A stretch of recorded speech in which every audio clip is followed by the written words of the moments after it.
हमारे देश में पत्नियां जो हैं वो अपने हस्बैंड से मेंटेनेंस क्लेम कर सकती हैं और वो ये मेंटेनेंस जब डिवोर्स का केस चल रहा होता है तो उस केस के दौरान भी क्लेम कर सकती हैं और जब डिवोर्स का केस ख़त्म हो जाता है तो उसके बाद भी क्लेम कर सकती हैं।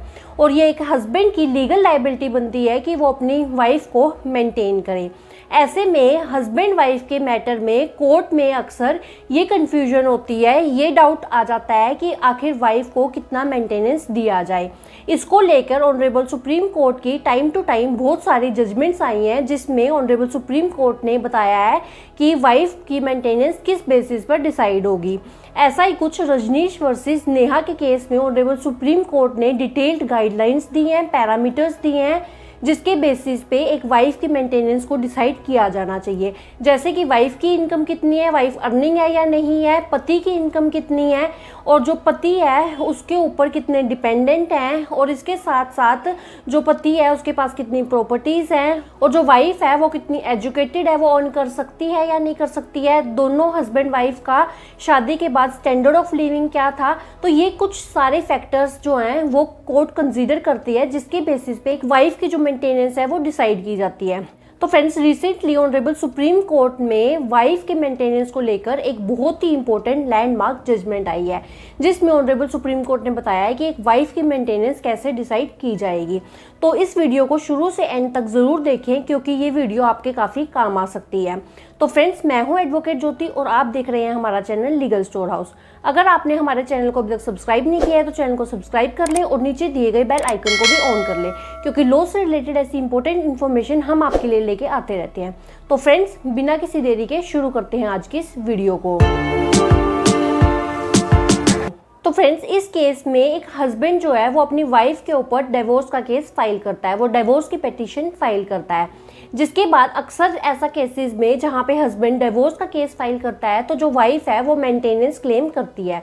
ऐसा ही कुछ इस केस में भी हुआ। इस केस में भी जो वाइफ है वो इंटरिम मेंटेनेंस क्लेम करती है। अब ये इंटरिम मेंटेनेंस क्या होता है कि जब कोर्ट में डिवोर्स की प्रोसीडिंग्स चल रही होती है तो उन प्रोसीडिंग्स के दौरान जो खर्चा वाइफ को दिलवाया जाता है, जो खर्चा हस्बैंड अपनी वाइफ को देता है, उसको इंटरिम मेंटेनेंस कहा जाता है।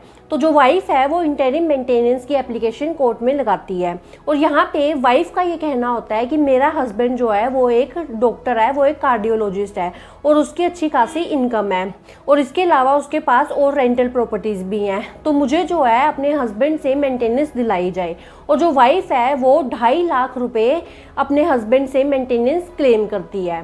जिसके बाद जो ऑनरेबल फैमिली कोर्ट है वो इस मैटर को देखती है और फैमिली कोर्ट ये रियलाइज़ करती है कि इस केस में हस्बैंड की काफ़ी अच्छी इनकम है और इसके साथ साथ हस्बैंड के पास रेंटल प्रॉपर्टीज़ भी हैं और बिजनेस भी है जिससे उसको काफ़ी अच्छी अर्निंग आती है। तो जो ऑनरेबल फैमिली कोर्ट है वो 1,75,000 रुपीज़ पर मंथ की मेंटेनेंस हस्बैंड के ऊपर लगा देती है। लेकिन फैमिली कोर्ट के इस डिसीजन से हस्बैंड सेटिस्फाइड नहीं होते हैं और वो जाते हैं ऑनरेबल हाई कोर्ट में।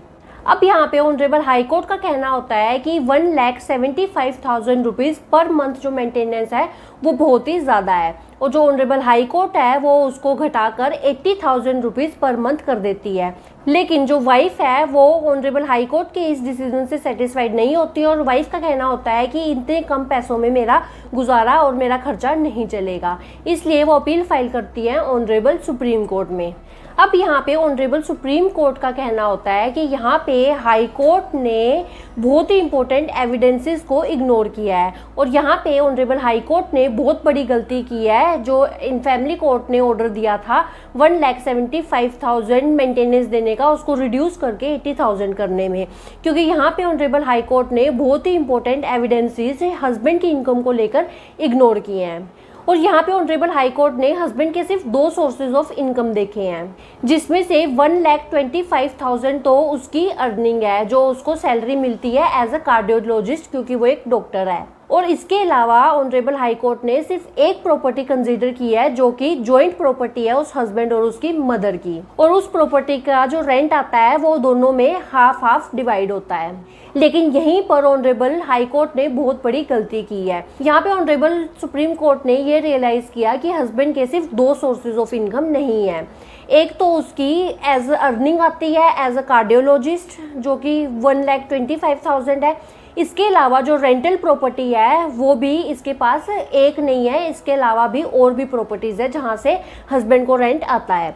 और हाई कोर्ट का ये कहना कि ये जो जॉइंट प्रॉपर्टी है और दोनों में हाफ हाफ किराया डिवाइड होता है, ये भी बिल्कुल गलत है, क्योंकि हालांकि वो प्रॉपर्टी मदर के नाम पे है लेकिन उसका जो सारा रेंट आता है वो हस्बैंड ही रखता है। और ऑनरेबल हाई कोर्ट ने ये चीज़ भी इग्नोर की है कि ये जो हस्बैंड है वो अपनी फैमिली में एक लौता लीगल हेयर है। वो तो यहाँ पे हस्बैंड के पास खुद की काफ़ी सारी प्रॉपर्टीज़ हैं। तो यहाँ पे ऑनरेबल सुप्रीम कोर्ट का कहना होता है कि वाइफ का पूरा राइट बनता है कि वो डिवोर्स की प्रोसीडिंग्स के दौरान जो उसका मैट्रिमोनियल स्टैंडर्ड ऑफ लिविंग है उसको मेंटेन करे। तो यहाँ पे कोर्ट का ये ऑब्जर्व करना जरूरी है कि वाइफ खुद अर्न कर रही है या नहीं कर रही है, और अगर अर्न नहीं कर रही है तो शादी के बाद उसका स्टैंडर्ड ऑफ लिविंग क्या था। यानी कि जब हस्बैंड वाइफ की शादी हुई और वो एज अ कपल रह रहे थे एक साथ, तो उस टाइम पे उनका स्टैंडर्ड ऑफ लिविंग कैसा था, उनका लाइफस्टाइल कैसा था। तो जो स्टैंडर्ड ऑफ लिविंग वाइफ का शादी के बाद था वही सेम स्टैंडर्ड ऑफ लिविंग उसका मेंटेन होना चाहिए। तो यहाँ पे ये जो 2 पॉइंट्स हैं वो बहुत ही इंपॉर्टेंट पॉइंट्स हैं जो कि हर कोर्ट को ऑब्जर्व करने चाहिए कि शादी के बाद जो वाइफ है वो कैसे लाइफस्टाइल से अकस्टम्ड है, और इसके साथ साथ जो हस्बैंड है उसकी फाइनेंशियल कैपेसिटी क्या है। और इस केस में हस्बैंड के साथ दोनों ही चीज़ें थी, उनका लाइफस्टाइल भी बहुत ज़्यादा अच्छा था शादी के बाद, और इसके साथ साथ हस्बैंड की जो फाइनेंशियल कैपेसिटी है वो भी काफ़ी अच्छी थी। तो यहाँ पे ऑनरेबल सुप्रीम कोर्ट जो है वो वाइफ की मेंटेनेंस को फिर से बढ़ाकर 1,75,000 रुपीज़ पर मंथ कर देती है। तो फ्रेंड्स, देखा आपने कि वाइफ जो है वो शादी के बाद जो उसका लाइफस्टाइल है, जो उसका स्टैंडर्ड ऑफ लिविंग है, तो डाइवोर्स के दौरान भी उसका वो same standard of living maintain करने का राइट बनता है। तो फ्रेंड्स, आई होप ये वीडियो आपको यूजफुल लगी होगी, इन्फॉर्मेटिव लगी होगी और इस वीडियो से आपको कुछ सीखने को मिला होगा। अगर ये वीडियो आपको अच्छी लगी तो वीडियो को लाइक करें, शेयर करें। अगर आपने इस चैनल को अभी तक सब्सक्राइब नहीं किया है तो चैनल को सब्सक्राइब कर लें। तो फ्रेंड्स, इस वीडियो में इतना ही। अपना कीमती समय हमें देने के लिए धन्यवाद।